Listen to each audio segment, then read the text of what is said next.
광명 11구역 통합대책위원회가 말하지 않는 이야기. 본 영상은 광명 11구역 조합을 잘못된 정보로 혼란을 야기하는 통합대책위원회의 주장에 대해 반박하는 영상입니다. 광명 11구역 조합원 여러분들의 많은 시청 부탁드립니다. 우리 광명 11구역은 광명 뉴타운 재개발 조합 중 단연 최대의 규모를 자랑하며 조합 설립 인가를 2016년에 득한 후 사업의 지연 없이 올바르게 진행되고 있었으며 사업 시행 계획인가, 관리 처분 계획인가를 득한 후 이주 개시를 위한 작업을 진행 중이었으나 통합대책위원회의 반대로 조합의 사업이 지연된 상태입니다. 그럼 지금부터 통합대책위원회 거짓 주장에 대하여 팩트 체크를 해보겠습니다.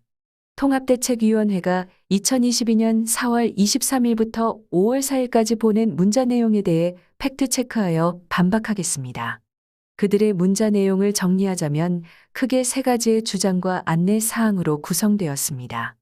이에 대해서 그들이 말하지 않고 악의적으로 숨기는 부분을 사실 기반으로 정리해 보겠습니다.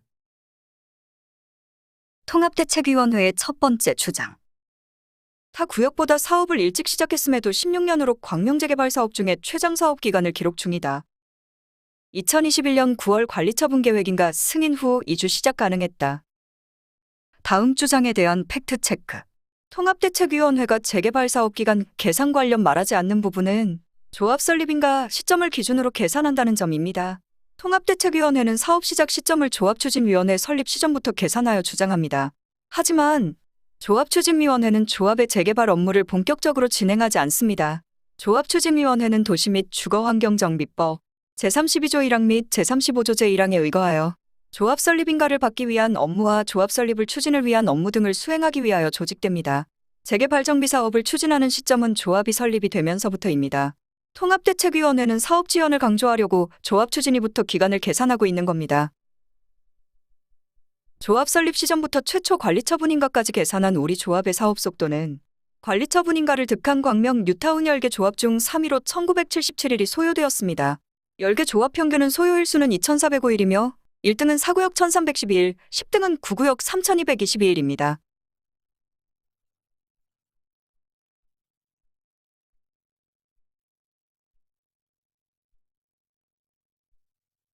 그리고 조합의 이주 관련하여 그들이 말하지 않는 부분은 최초 관리처분 계획인가 득후 이주 시 이주는 1주택자와 2주택자만 가능했다는 점입니다. 단, 2주택자는 기존 주택 처분 조건 약정서를 체결해야 이주비 대출이 가능했습니다. 그리고 이주가 가능했더라도 사업비가 증가한다는 점입니다. 정부의 부동산 대책 투기과열지구 선정으로 주택담보대출의 규제가 발생하여 금융기관과 시공사와의 협상을 통해 사업비를 일으키지 않는다면 우리 조합 다주택자들의 이주 완료는 불가능했습니다.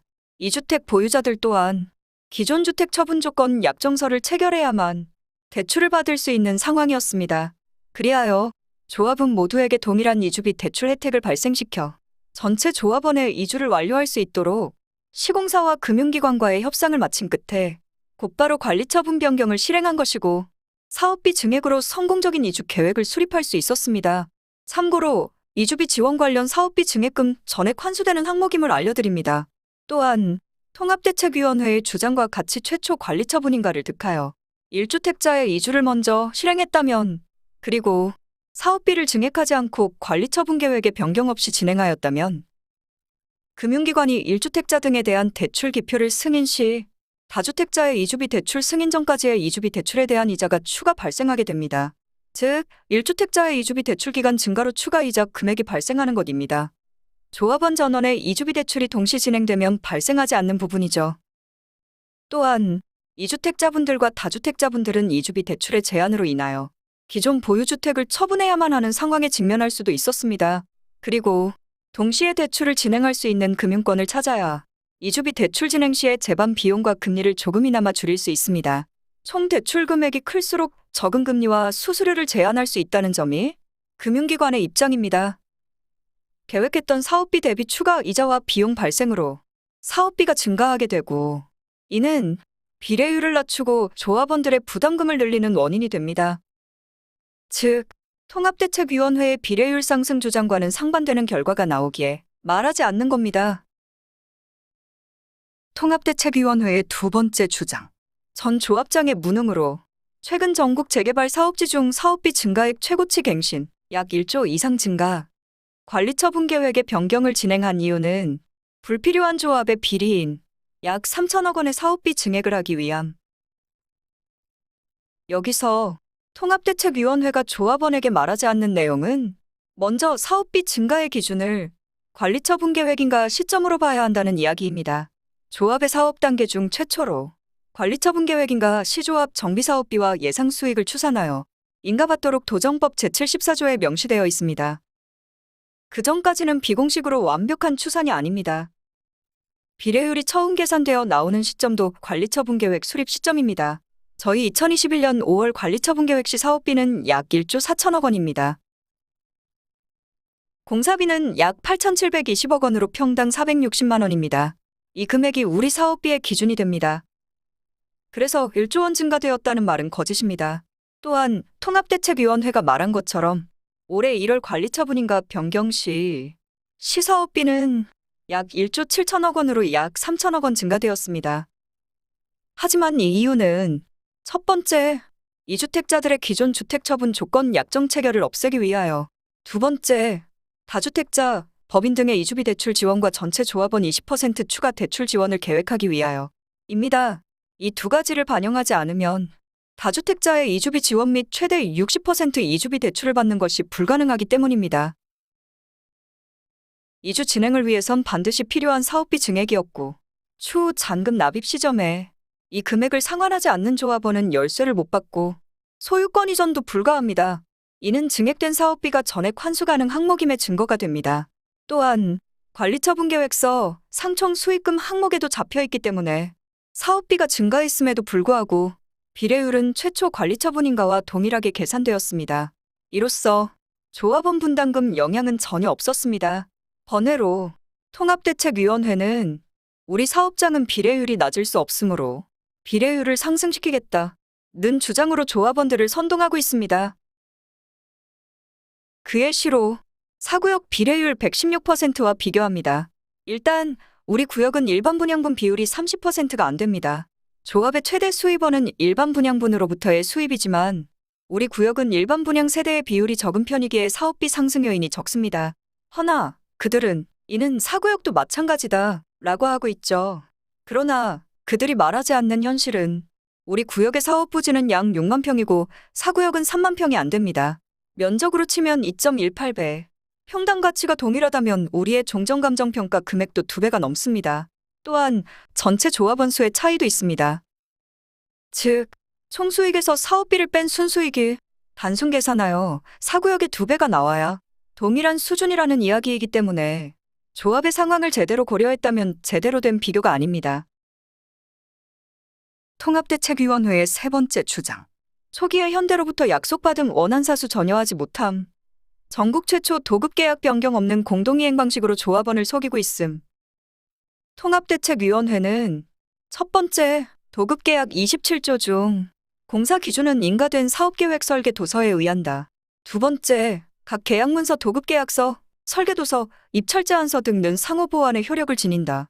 는 문구가 있다는 말은 하지 않습니다. 공사 도급계약 특수조건의 원안 내용이 보이지 않고 제2조의 상호 간의 상충 부분이 있을 때 특수조건이 우선 조건임을 강조하고 있습니다. 만약 통합대책위원회가 특수조건의 원안이 부정되었다 또는 조합이 사업 시행인가 시설계도서에 원안을 넣지 않았다 라는 말을 주장했다면 단순 선동이 아닌 계약서 상 내용의 의문을 제기한다는 시각으로 볼 수도 있겠지만 그들은 위와 같은 주장은 전혀 하고 있지 않습니다. 또한 조합은 사업 시행인가 시설계도서에 약속받은 원안을 반영하여 제출했다고 합니다.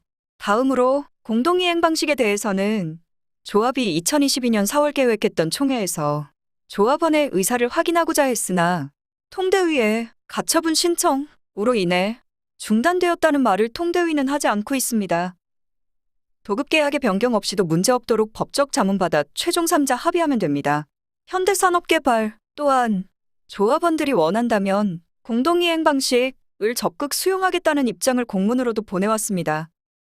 끝으로 통합대책위원회는 4월 25일부터 5월 4일까지 조합원 분담금 완화, 신속한 사업 진행, 명품 아파트 DH를 위하여 새로운 집행부가 구성되어야 한다고 말을 합니다.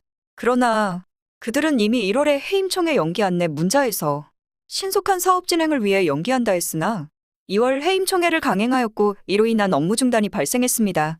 또한 해임총회 때 서명결의서, 신분증 등 도용으로 조합원 권리를 침해하였으며 도용을 주장하며 형사고소한 조합원 수를 감안하면 해임총회 안건 부의가 성원되지 않은 상황이므로 해임총회의 효력에 대해 의구심이 들 수밖에 없는 상황입니다.